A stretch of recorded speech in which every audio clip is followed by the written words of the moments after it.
राजस्थान के सीएम भजनलाल शर्मा ने कहा, उनके यानी विपक्ष के पास कोई ऐसा पीएम चेहरा नहीं है। दिल्ली में आप और कांग्रेस एक साथ चुनाव लड़ रहे हैं, लेकिन पंजाब में, हरियाणा में क्या हुआ? वे वहां एक दूसरे के खिलाफ चुनाव लड़ रहे हैं। 2014 और 2019 में हमने सभी 25 सीटें राजस्थान में जीती थी और हम 2024 में भी सभी 25 सीटें जीतेंगे।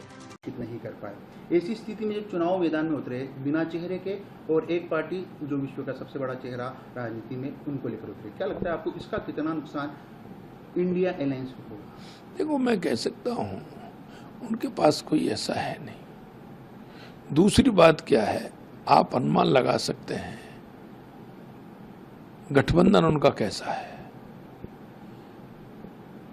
दिल्ली में वो आम आदमी पार्टी और कांग्रेस पार्टी एक होकर लड़ रहे हैं। हरियाणा और पंजाब में क्या हो गया, वहां अलग अलग लड़ रहे हैं। क्या स्थिति है इनकी?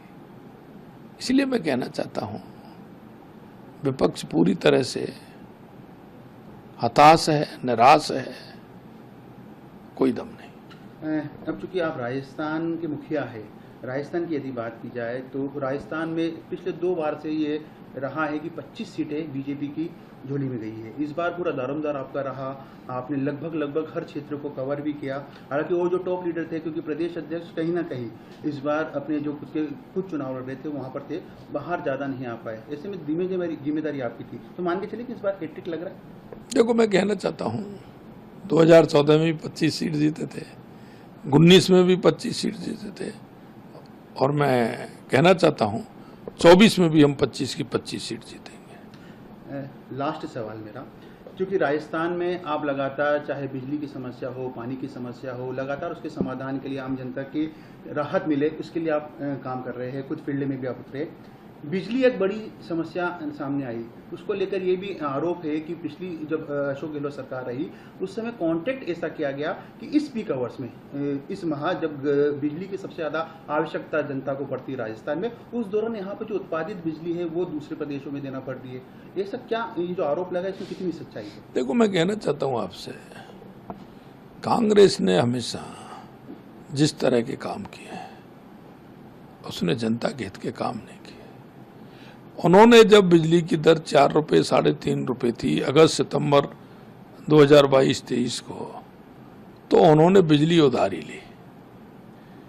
और आप देखिए वो प्रदेश कितने होशियार थे कि उन्होंने उस बिजली का उधारी का लौटाने का समय मई, जून, जुलाई, जो प्रमुख पीक पॉइंट होता है बिजली के लिए पूरे देश के अंदर, और राजस्थान के लिए तो इसलिए होता है कि राजस्थान में सबसे ज़्यादा गर्मी होती है। मैं कहना चाहता हूँ आज भी हम 1.67 लाख यूनिट पर डे हम उनका जो MOU हुआ है उसकी बिजली चुका रहे हैं, और राजस्थान की जनता को भी हम बिजली दे रहे हैं। हमने हमारे थर्मल प्लांट भी चालू किए हैं और हम बाहर से बिजली भी खरीदने का काम कर रहे हैं। हमने जनता से वायदा किया है, निश्चित रूप से हम उसकी पूर्ति कर रहे हैं, चाहे हमें महंगी मिल रही है, लेकिन राजस्थान की जनता को पूरी तरह से बिजली देने का काम कर रहे हैं।